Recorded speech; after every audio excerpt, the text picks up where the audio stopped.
ವಿದ್ಯಾರ್ಥಿಗಳಿಗೆಲ್ಲ Vidyasharade education teaching world YouTube ಚಾನಲ್ಗೆ ಆತ್ಮೀಯ ಸ್ವಾಗತ. ಇವತ್ತಿನ ಒಂದು ವಿಡಿಯೋ ಸೆಷನ್ ಅಲ್ಲಿ ನಾವು ಅಲ್ಪಸಂಖ್ಯಾತರ ನಿರ್ದೇಶನಾಲಯದ ವತಿಯಿಂದ ಅಲ್ಪಸಂಖ್ಯಾತರ ವಸತಿ ಶಾಲೆಗಳು, ಪದವಿ ಪೂರ್ವ ಕಾಲೇಜು, ಮೌಲಾನಾ ಆಜಾದ್ ಶಾಲೆಗಳಲ್ಲಿ ಅತಿಥಿ ಶಿಕ್ಷಕರ ಒಂದು ನೇಮಕಾತಿ ಯಾವ ರೀತಿ ನಡೆಯುತ್ತೆ, ಅದು 2025 ಮತ್ತು 26ನೇ ಸಾಲಿಗಾಗಿ ಒಂದು ಅತಿಥಿ ಶಿಕ್ಷಕರ ನೇಮಕಾತಿಯನ್ನ ಮಾಡ್ತಾ ಇದ್ದಾರೆ. ಅದರ ಒಂದು ಪ್ರೊಸೆಸ್ ಯಾವ ರೀತಿ ಇರುತ್ತೆ, ಎಷ್ಟು ಕಾಲೇಜ್ ಇವೆ, ಎಷ್ಟು ಶಾಲೆಗಳಿವೆ, ವಸತಿ ಶಾಲೆ, ಎಷ್ಟು ಮೌಲಾನಾ ಆಜಾದ್ ಶಾಲೆಗಳಿವೆ ಅನ್ನುವಂಥದ್ದನ್ನ ಸಂಪೂರ್ಣವಾದಂತಹ ಮಾಹಿತಿನ ನೀಡ್ತಾ ಇದ್ದೀವಿ. ಇನ್ನೂ ಯಾರೆಲ್ಲ ನಮ್ಮ ಚಾನಲ್ಗೆ ಸಬ್ಸ್ಕ್ರೈಬ್ ಮಾಡಿಲ್ಲ ಕೂಡಲೇ ಸಬ್ಸ್ಕ್ರೈಬ್ ಮಾಡಿ ಅಂತ ತಿಳಿಸ್ತಾ, ಇಲ್ಲಿ ಒಂದು ಅಲ್ಪಸಂಖ್ಯಾತರ ಕಲ್ಯಾಣ ಇಲಾಖೆ ಅಡಿಯಲ್ಲಿ ಕಾರ್ಯನಿರ್ವಹಿಸಿರುವಂತ ಒಂದು ಮೊರಾರ್ಜಿ ದೇಸಾಯಿ ವಸತಿ ಶಾಲೆಗಳು 115 ಶಾಲೆಗಳಿರುವಂಥದ್ದು. ಈ ಒಂದು ಶಾಲೆಗಳಲ್ಲಿ ಒಂದು ಕಾಯಂ ಶಿಕ್ಷಕರು ಕಾರ್ಯನಿರ್ವಹಿಸಿರುವಂಥದ್ದು, ಕೆಲವೊಂದು ವಿಷಯಗಳಿಗೆ ಶಿಕ್ಷಕರು ಲಭ್ಯ ಇಲ್ಲದೆ ಇರುವಂತದ್ದು, ಅಲ್ಲಿ ಅತಿಥಿ ಶಿಕ್ಷಕರನ್ನ ನೇಮಕ ಮಾಡಿಕೊಳ್ತಿರುವಂತದ್ದು. ಅದೇ ರೀತಿ ಒಂದು APJ ಅಬ್ದುಲ್ ಕಲಾಂ ವಸತಿ ಶಾಲೆಗಳು, ಇದು CBSE ಮಾಡೆಲ್ ಸ್ಕೂಲ್ಗಳು. ಈಗ ಯಾವ ರೀತಿ ಒಂದು ನವೋದಯ ಶಾಲೆಗಳು ಇರ್ತಾವಲ್ಲ, ಆ ರೀತಿ APJ ಅಬ್ದುಲ್ ಕಲಾಂ ವಸತಿ ಶಾಲೆಗಳು ಕಾರ್ಯನಿರ್ವಹಿಸಿರುವಂತದ್ದು. ಇವು ಒಟ್ಟು ಎಷ್ಟಿದಾವೆ ಅಂದ್ರೆ ಒಟ್ಟು 29 ಶಾಲೆಗಳು, ಅಂದ್ರೆ ಪ್ರತಿ ಜಿಲ್ಲೆಗೆ ಒಂದರಂತೆ ಒಟ್ಟು 29 ಶಾಲೆಗಳು APJ ಅಬ್ದುಲ್ ಕಲಾಂ ವಸತಿ ಶಾಲೆಗಳು ಕಾರ್ಯನಿರ್ವಹಿಸಿರುವಂತದ್ದು. ಇಲ್ಲಿ ಸಹಿತ ಒಂದು ಶಿಕ್ಷಕರು ಬೇಕಾಗಿರುವಂತದ್ದು, ಇಲ್ಲಿ ಸಹಿತ ಅತಿಥಿ ಶಿಕ್ಷಕರ ನೇಮಕ ಮಾಡ್ಕೋತಾರೆ. ಇನ್ನು ರಾಜ್ಯದಲ್ಲಿ ಕಾರ್ಯನಿರ್ವಹಿಸುವಂತ ಸರ್ಕಾರಿ ಮುಸ್ಲಿಂ ವಸತಿ ಶಾಲೆಗಳು, ಒಟ್ಟು 4 ವಸತಿ ಶಾಲೆಗಳು ಕಾರ್ಯನಿರ್ವಹಿಸುತ್ತಿರುವಂತದ್ದು ಸರ್ಕಾರಿ ಮುಸ್ಲಿಂ ವಸತಿ ಶಾಲೆಗಳು, ಇಲ್ಲಿ ಸಹಿತ ಶಿಕ್ಷಕರು ಬೇಕಾಗಿರುವಂತದ್ದು. ಇನ್ನು ಒಂದು ಅಲ್ಪಸಂಖ್ಯಾತರ ನಿರ್ದೇಶನದಲ್ಲಿ ಕಾರ್ಯನಿರ್ವಹಿಸುವಂತ 250, ಮುಂಚೆ 200 ಇದ್ದು ಕಳೆದ ವರ್ಷ 50 ಶಾಲೆಗಳನ್ನ ಪ್ರಾರಂಭ ಮಾಡಿದ್ರು. ಒಟ್ಟು 250 ಮೌಲಾನಾ ಆಜಾದ್ ಮಾದರಿ ಶಾಲೆಗಳು ಕಾರ್ಯನಿರ್ವಹಿಸಿರುವಂತದ್ದು. ಇಲ್ಲಿ 100 ಶಾಲೆಗಳಿಗೆ ಮಾತ್ರ ಒಂದು ಕಾಯಂ ಶಿಕ್ಷಕರು ಇರುವಂತದ್ದು. ಇನ್ನು 150 ಶಾಲೆಗಳಿಗೆ ಒಂದು ಅತಿಥಿ ಶಿಕ್ಷಕರ ಮೇಲೆ ಕಾರ್ಯನಿರ್ವಹಿಸುವಂತದ್ದು. ಆ ಒಂದು ಶಾಲೆಗಳಿಗೆ ಈಗ ಅತಿಥಿ ಶಿಕ್ಷಕರ ನೇಮಕಾತಿ ನಡೀತಿರುವಂತದ್ದು. ಇಲ್ಲಿ ಸಹಿತ ಒಂದು ಶಿಕ್ಷಕರು ಬೇಕಾಗಿರುವಂತದ್ದು. ಇನ್ನು ಮೊರಾರ್ಜಿ ದೇಸಾಯಿ ಪದವಿ ಪೂರ್ವ ವಸತಿ ಕಾಲೇಜುಗಳು ಮತ್ತು APJ ಅಬ್ದುಲ್ ಕಲಾಂ ಪದವಿ ಪೂರ್ವ ವಸತಿ ಕಾಲೇಜುಗಳು, ಮೌಲಾನಾ ಆಜಾದ್ ಪದವಿ ಪೂರ್ವ ಕಾಲೇಜುಗಳು, ಇಲ್ಲಿ ಸಹಿತ ಒಂದು ಉಪನ್ಯಾಸಕರ ಕೊರತೆ ಇರುವಂತದ್ದು, ಕಾಯಂ ಉಪನ್ಯಾಸಕರು ಇಲ್ಲದೆ ಇರುವಂತದ್ದು, ಇಲ್ಲಿ ಸಹಿತ ಬೇಕಾಗಿರುವಂತದ್ದು. ಇಲ್ಲಿ ಕಾಮರ್ಸ್ ಮತ್ತು ಸೈನ್ಸ್ ಇರುವಂತದ್ದು, ಇಲ್ಲಿ ಸಹಿತ ಉಪನ್ಯಾಸಕರು ಬೇಕಾಗಿರುವಂತದ್ದು. ಈ ಎಲ್ಲಾ ಒಂದು ನೇಮಕಾತಿಯನ್ನ ಅವರು ಈ ಬಾರಿ ಒಂದು ಅತಿಥಿ ಶಿಕ್ಷಕರ ನೇಮಕಾತಿಗಾಗಿ ಭರ್ತಿ ಮಾಡುವಂತದ್ದು. ಎಲ್ಲಿವರೆಗೆ ಆಯ್ತಂದ್ರೆ ಕಾಯಂ ಶಿಕ್ಷಕರು ಒಂದು ಬರುವವರೆಗೂ ಅಥವಾ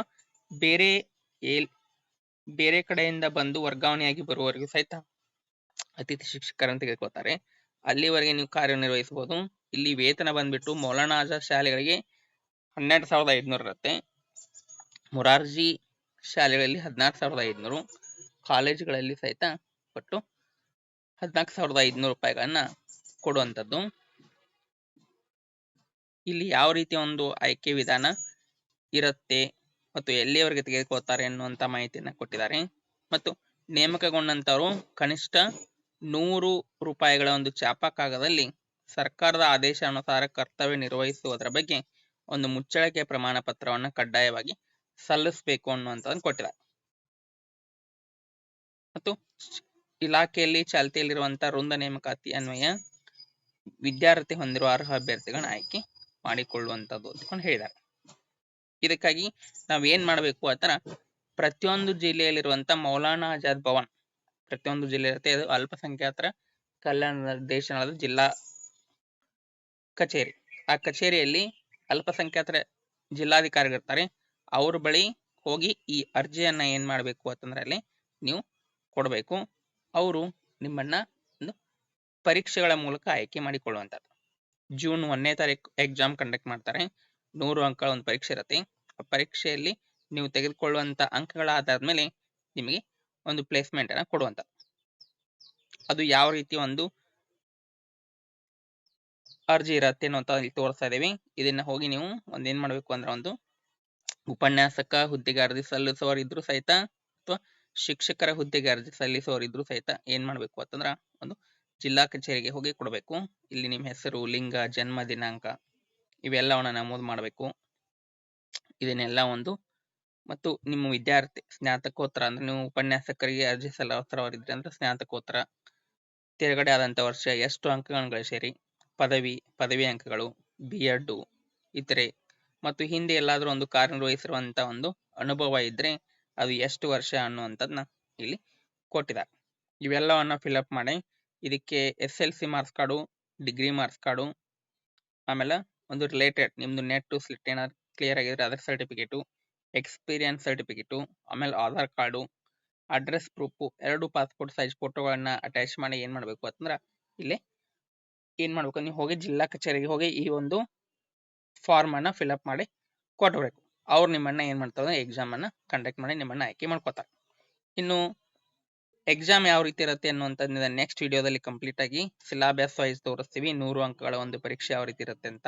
ನೇಮಕಾತಿ ಆಯ್ಕೆ ವಿಧಾನ 50% ಒಂದು ಪ್ರವೇಶ ಪರೀಕ್ಷೆಯಲ್ಲಿ ಪಡೆದಿರುವಂತ ಹಿಡಿತಾರೆ. ಇನ್ನು ಪದವಿ 30% ಹಿಡಿತಾರೆ, B.Ed 20% ಹಿಡಿತಾರೆ. ಒಟ್ಟು 100 ಅಂಕಗಳ ಒಂದು ಮೆರಿಟ್ ಲಿಸ್ಟ್ ಅನ್ನ ರೆಡಿ ಮಾಡಿ ಒಂದು ಆಯ್ಕೆಯನ್ನ ಮಾಡ್ತಾರೆ. ಇನ್ನು ಅದೇ ರೀತಿ ಮುಂಬರುವಂತ ಒಂದು ಈ TET, GPSTR, HSTR, PSTR ಪರೀಕ್ಷೆಗಳಿಗೆ ಒಂದು ಹೊಸ ಬ್ಯಾಚ್ ಕೋರ್ಸ್ ಅನ್ನ ಪ್ರಾರಂಭಿಸಿರುವಂತದ್ದು ವಿದ್ಯಾಶಾರದಿ ವತಿಯಿಂದ. 4 ತಿಂಗಳ ಒಂದು ಬ್ಯಾಚ್ ಕೋರ್ಸ್ ಇರುತ್ತೆ. ಫೀಸ್ ಬಂದ್ಬಿಟ್ಟು 4 ತಿಂಗಳಿಗೆ 1500 ರೂಪಾಯಿ. Daily live online classes, complete PDF notes, ಇನ್ನು ರೆಕಾರ್ಡಿಂಗ್ ಕ್ಲಾಸಸ್ ಅವೈಲೇಬಲ್ ಇರುತ್ತೆ. ಚಾಪ್ಟರ್ ವೈಸ್ ಆನ್ಲೈನ್ ಟೆಸ್ಟ್ ಕೊಡ್ತೀವಿ. ಇದೆಲ್ಲ ನಿಮಗೆ ಒಂದು ಮುಂಬರುವಂತ ಪರೀಕ್ಷೆ ಯೂಸ್ ಆಗುವಂಥದ್ದು. ಇಂಟ್ರೆಸ್ಟ್ ಇರುವಂತವ್ರು ಜಾಯಿನ್ ಆಗ್ಬೋದು. ಯಾಕಂದ್ರೆ ಕಳೆದ 6 ವರ್ಷಗಳಿಂದ ಒಂದು ಕ್ಲಾಸಸ್ ಕಂಡಕ್ಟ್ ಮಾಡ್ತಾ ಇದ್ದೀವಿ. ಇದಿಷ್ಟು ಇವತ್ತಿನ ಒಂದು ಕ್ಲಾಸಸ್ಸು. ಮೌಲಾನಾ ಆಜಾದ್ ಅಲ್ಪಸಂಖ್ಯಾತರ ಕಲ್ಯಾಣ ಇಲಾಖೆ, ವಸತಿ ಶಾಲೆ, APJ ಅಬ್ದುಲ್ ಕಲಾಂ ಮತ್ತು PU ಉಪನ್ಯಾಸಕರ ಒಂದು ಅತಿಥಿ ಶಿಕ್ಷಕರ ನೇಮಕಾತಿ ಯಾವ ರೀತಿ ಇರುತ್ತೆ ಅನ್ನುವಂಥದ್ದನ್ನ ಕಂಪ್ಲೀಟ್ ಆಗಿ ತಿಳಿಸಿದ್ವಿ. ಇನ್ನು ಮುಂದಿನ ವಿಡಿಯೋದಲ್ಲಿ ಎಕ್ಸಾಮ್ ಅನ್ನ ಯಾವ ರೀತಿ ಕಂಡಕ್ಟ್ ಮಾಡ್ತಾರೆ, ಎಷ್ಟು ಅಂಕಗಳಿರುತ್ತೆ, ಏನಿರುತ್ತೆ ಅದನ್ನ ನೋಡೋಣ. ಮತ್ತು ಈ ಅರ್ಜಿಯ ಫಾರ್ಮ್ ನಿಮಗೆ ಏನಾದರೂ PDF ಬೇಕಿದ್ರೆ ಒಂದು ಟೆಲಿಗ್ರಾಮ್ ಲಿಂಕ್ ಅನ್ನ ಕಳಿಸಿರ್ತೀವಿ ವಿದ್ಯಾಶಾರದು. ಆ ಟೆಲಿಗ್ರಾಮ್ ಲಿಂಕ್ ಜಾಯ್ನ್ ಆಗಿ ಅದರ PDF ಅನ್ನ ನೀವು ತೆಗೆದುಕೊಳ್ಳಬಹುದು. ಇದು ಇವತ್ತಿನ ಒಂದು ಮಾಹಿತಿ. ವಿಡಿಯೋ ಇಷ್ಟ ಆಗಿದ್ರೆ ಲೈಕ್ ಮಾಡಿ, ಶೇರ್ ಮಾಡಿ ಮತ್ತು ಚಾನಲ್ನ ಸಬ್ಸ್ಕ್ರೈಬ್ ಮಾಡಿ, ಆಲ್ ಅಂತ ಕ್ಲಿಕ್ ಮಾಡಿ. ಪ್ರತಿದಿನ ನಿಮಗೆ ನೋಟಿಫಿಕೇಶನ್ ಬರುತ್ತೆ.